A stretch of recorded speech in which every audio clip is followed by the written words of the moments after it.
Depending on who you ask, the relationship of Eowyn and Faramir in The Return of the King is perhaps one of the most divisive in The Lord of the Rings. Whether it be due to its content, the way that Tolkien seemingly handles female characters, or the sheer speed with which it is conveyed, the relationship between these two beloved heroes has always been a very interesting topic to discuss. Their relationship can be analyzed in two layers. The first, naturally, is the content itself.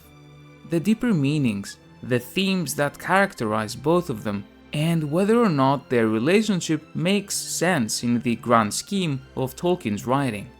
Essentially, whether or not it's truly meaningful, or Tolkien simply wanted to figure out how their stories end, or perhaps even a combination of both. The second layer moves outside of the text itself, or rather Tolkien's vision, and concerns the speed with which their relationship materialized and whether it was enough to really do them justice. Let us begin with the first. I think, knowing Tolkien, that it is very obvious he didn't simply decide to tie any loose ends at the end of the story, regardless of how the execution of his vision was handled. From their respective introductions, we can already begin to draw parallels. Both are under immense pressure to perform an impossible duty. Faramir wants to serve his country and his people, but above all, on a much deeper level, he just wants to make his father proud, to move out of his brother's shadow and take his rightful place as a worthy son of Gondor. Everyone knows just how capable and how worthy he is, everyone except the person that, in the eyes of Faramir, matters most. Eowyn feels a similar pressure, although hers is much more internalized. She sees it as unjust that only her brothers and fathers can defend their homeland, and where Faramir's spiritual oppression comes from Denethor, Eowyn's comes from Eowyn. Everyone knows her value, that's largely why they want to protect her. Theoden loves and appreciates her, and yet, due to his own trauma, he cannot imagine losing her too, and so he shields her, the only way that he knows best.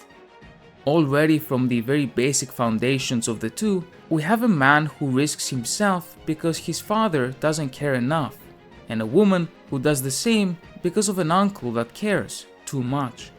If you can really call it too much given the circumstances, but I digress. Throughout Eowyn's journey, she wishes to pursue the path of the warrior. It's all she can think about. Even though she is incredibly gifted as an administrator and protector of her people through those means, she does not see herself worthy until she fulfills her vision of being a soldier. To her, it's the only way that she can serve. The fact that she's infinitely more helpful to Rohan as a princess and a regent is something that she simply can't believe. Think of Faramir here too. He's obviously more useful to Gondor and his men breathing, or at least dying in a fight worth dying, and yet his need to satisfy the unreachable goals of his father leads him nearly to destruction. Eowyn, in her attempt to become a warrior, succeeds. She does become what she wanted. She participates in the battle to decide the fate of the world outside the very walls of Minas Tirith, and yet, to do so, she has to fundamentally hide who she is. She becomes Dernhelm, and it is only as she removes her helmet and her hair flows free that she puts down the Witch King. Not as the warrior she thought she had to be, but rather the woman that she already was. In this process, she is injured and taken to the houses of healing. Faramir, in his attempt to please his father, almost dies, and it is only through the efforts of Prince Imrahil and his knights that he was ultimately saved. Temporarily, as it was on the brink of his last remaining son's death, that Denethor finally realizes just how wrong he had been. Where the future should be, he instead sees in the face of Faramir the death of his house, of Gondor, and of his little boy. Thankfully, Faramir is saved, though Denethor perishes. Nonetheless, through his father's death and the revelation that Denethor did in fact care and saw his wrongdoing against his son, Faramir too is liberated. he can finally serve Gondor as he has always wanted. He is the ruling steward, and one of his first actions is to declare the restoration of the king. In both of these characters, we see similar growth, struggle, and experiences that shape them. Oftentimes, these experiences meet each other head-on from different angles, but they're there. Two broken people that simply wanted to be something else, something better for the sake of their people and their own souls. Regardless of how misguided some of these pursuits may have been. And, not to mention, both suffering from the loss of Denethor and Theoden, respectively. And so, as we enter the Houses of Healing, I want you to have all of these experiences in mind. The grief, but also the growth, the spiritual kinship between the two. It is no coincidence that what Faramir notices first in Eowyn is precisely the grief of the warrior. His own grief, perhaps. At a sign from Faramir, the warden bowed and departed.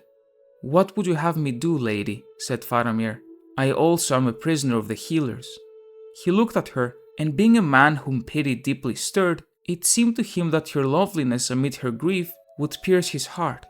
And she looked at him and saw the grave tenderness in his eyes, and yet knew, for she was bred among men of war, that here was one whom no rider of the mark could outmatch in battle. Tolkien doubles down on this feeling, and he later continues by saying, "Then she raised her head and looked him in the eyes again, and a color came in her pale face. 'How should I ease your care, my lord?' she said, 'and I do not desire the speech of living men.' 'Would you have my plain answer?' he said. 'I would.'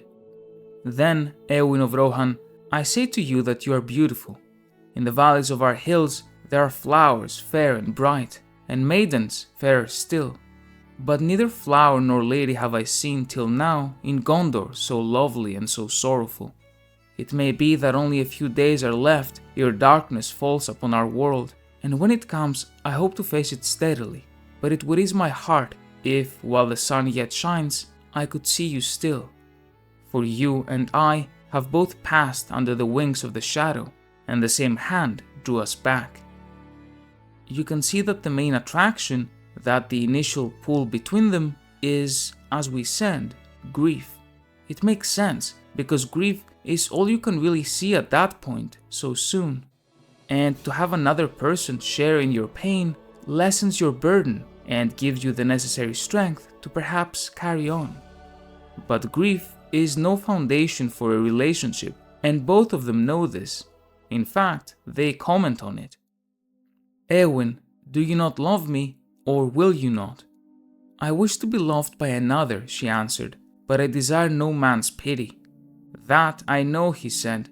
"You desire to have the love of the Lord Aragorn, because he was high and puissant, and you wish to have renown and glory, and to be lifted far above the mean things that crawl on the earth. And as a great captain may to a young soldier, he seemed to you admirable. For so he is, a lord among men, the greatest that now is.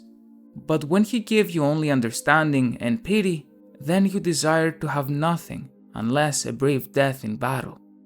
Look at me, Eowyn." And Eowyn looked at Faramir long and steadily, and Faramir said, "Do not scorn pity that is the gift of a gentle heart, Eowyn. But I do not offer you my pity, for you are a lady high and valiant, and have yourself won renown that shall not be forgotten. And you are a lady beautiful, I deem, beyond even the words of the elven tongue to tell. And I love you. Once I pitied your sorrow, but now, were you sorrowless, without fear or any lack, were you the blissful queen of Gondor, still I would love you. Eowyn, do you not love me?" Then the heart of Eowyn changed, or else, at last, she understood it.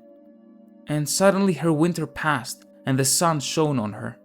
"I stand in Minas Anor, the tower of the sun," she said, "and behold, the shadow has departed. I will be a shield maiden no longer, nor vie with the great riders, nor take joy only in the songs of slaying. I will be a healer, and love all things that grow and are not barren." And again she looked at Faramir. "No longer do I desire to be a queen," she said. Then Faramir laughed merrily. "That is well," he said, for I am not a king, yet I will wed with the White Lady of Rohan, if it be her will. To me, this is beautiful. It intertwines their themes, and the prose is beautifully written.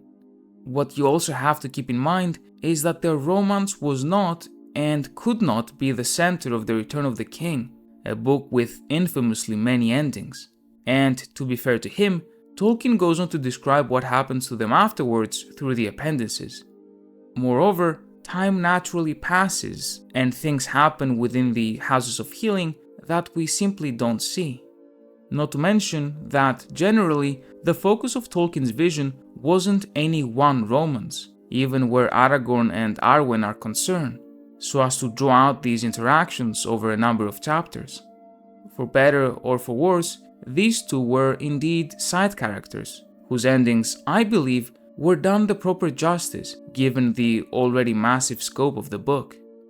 I suppose where the division stems from also has a little to do with how much content between the two you personally would have been interested in to see within The Return of the King itself.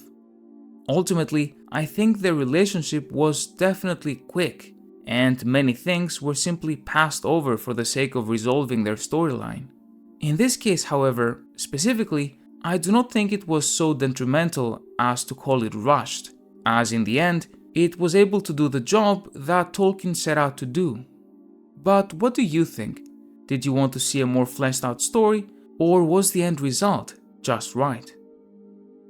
A massive thank you to my channel members, and thank you very much for watching.